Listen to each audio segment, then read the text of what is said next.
Hope you're having a good day. The question of medically assisted death has been back on the table here in Canada in a big way because upcoming in March of 2023, there's going to be an amendment to the law around medically assisted death that allows for people where they have the underlying condition of mental health or mental illness being the main driver for why they're looking for assisted death. So in the beginning, when medically assisted death first began back in 2016 here in Canada, it was under the confines that you had to have a terminal illness like cancer, and they would allow you to apply for medically assisted death. In 2021, the law was amended to include non-terminal physical conditions like chronic pain. So if somebody's dealing with chronic pain for a long period of time, they've tried everything, nothing works, they could apply for medically assisted death. But in 2023, now it's going to be about mental health being the underlying issue here. And this is kind of challenging in for a lot of different reasons. I just want to kind of say, because obviously this is a subject that's very controversial. And, when we're talking about our modern medical system, which really allows for us to continue our life very easily, especially when we're older or we have chronic conditions, or let's say we have terminal conditions, we can extend our life, but we may not have a very high quality of life through that extension. So our medical system has become, quite good at extending that life, but not necessarily bringing quality of life. And this is why I think the question of medically assisted death is useful for some people in those conditions. Maybe I don't want to be alive if my quality of life is so terrible. And this is kind of the philosophical debate. There's no right or wrong answer to this per se, but this is what people are working out when they look at this question. But when it comes to mental illness, it's a very different question, because you have something that is we're always advancing our understanding very, very quickly about what exactly is mental illness, and we're expanding the breadth of it. It used to be that it was kind of understood one way, and then now it's like understood to be a whole multitude of things, right? It's sort of like the autism spectrum. It just has become such a massive umbrella that it's going to be interesting to see what the regulations are, what has to be approved upon before somebody to be able to apply for medically assisted death when it comes to mental illness as being the underlying cause. Just before we break that part down a little bit further, I do want to show you a quick video of a man who is struggling with chronic pain and what's going on in his case as he searches for medically assisted death. Amir Farsood has applied for medically assisted dying, known as MAiD. He lives in constant agony due to a back injury, but has started the process for end of life because his rooming house is up for sale and he can't find anywhere else to live that he can afford. He barely survives on Ontario disability support payments, which are just over $1,200 a month. He doesn't want to die, but being homeless is not an option. I know in my present health condition I wouldn't survive it anyway. Farsood meets the criteria for MAiD: physical suffering due to disability that cannot be relieved. His doctor, who knows Farsood's real reason for MAiD is his fear of being homeless, signed off on the application in August. Farsood needs a second to do the same. There's a 90-day waiting period. He believes he could potentially access MAiD in about a month. I don't wish to be dead, even with the pain, even with the meds. I still want to be here. So to me, this is quite a sad story, to be honest with you. Sort of listening to him, listening to what he's saying, getting in tune with and in touch with the suffering that he's going through. It is quite sad. And to think that we live in a system, the underlying aspect of our economic system is to say, oh, well, hey, we've created a whole bunch of man-made scarcity. We've created a very large difficulty for people to survive if they're struggling with something. Even in general, our modern world is very, very demanding, very, very taxing. And it's so competitive, and what we need is so scarce. It's artificially scarce that it makes people, have to work way harder than they necessarily need to, because we've made this up. We've made up this system simply to survive. And so it's hard to look at stories like this. It's hard to look at other problems in our society and not ask the question, is this really about, the liberals are in power, the conservatives are in power, and we need to complain about that? Or is it that we have these underlying systems that just are not going to produce a thriving humanity?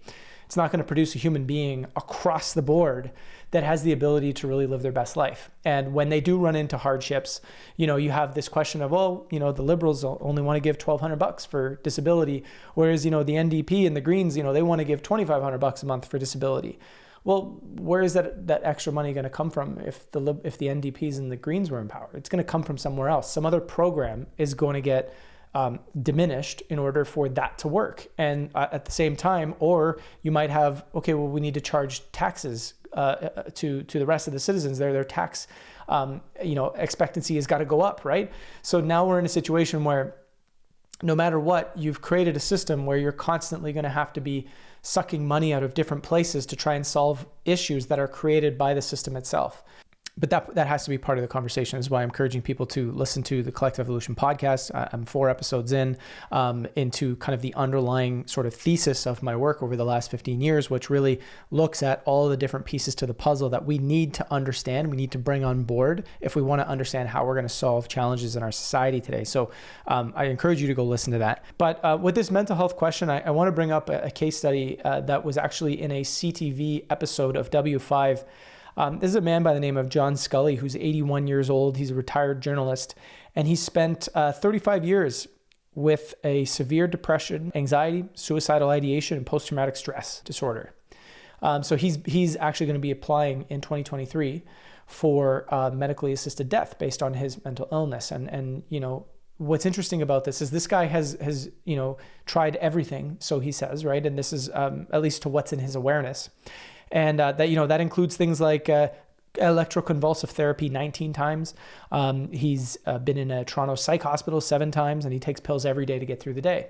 And the challenge with this is, as somebody who's been, I've been really studying and exploring anything from nervous system health to trauma and mental health for the last 3 years. I've been going through trainings and taking courses and working towards certification. And as I've done that, I've learned a lot about, some of the ups and downs of different modalities that exist within the spectrum of health when we're looking at mental health.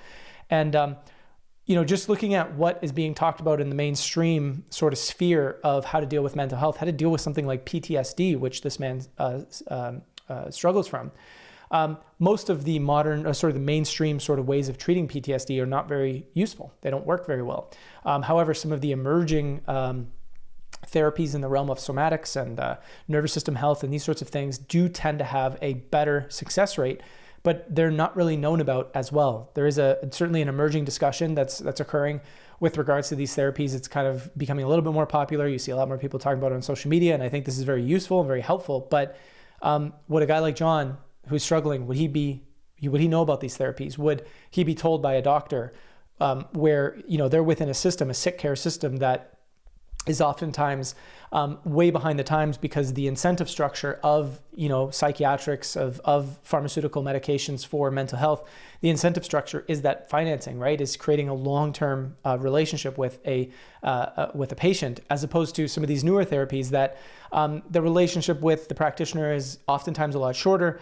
You help the person become a little bit more aware of how to create a healthier lifestyle in solving some of their mental health challenges. So it's a very different model. And so oftentimes the mainstream is behind on exposing people to the right therapies. So this guy could potentially have a therapy that could work for him, but he'll never know because, the approval process and sort of the mainstream process of having him understand, okay, have you tried this? Have you tried that? Okay, may not ever get into those therapies.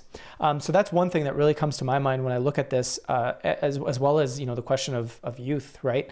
What if you have a 19-year-old who is struggling with mental health? I mean, are we doing the right thing by society to not really try and ask the question of what is going on with this person? Can we really show them and reach out and try and find a way? Or is it better to just, let them kill themselves because, the system can't deal with it, right? And it's too hard for them to live life and whatever. So just, let's just assistedly kill them. I mean, it seems like a large and difficult discussion to have, one that I think we do need to have. But given the incentive system structure of our systems itself, it's I don't know how easy we're going to have this discussion without talking about the big picture. So I just wanted to bring this to our attention because I think this is an interesting discussion to have. I'd love to hear your thoughts in the comments about this. As always, thanks so much for tuning in. Be sure to subscribe and we'll catch you next time.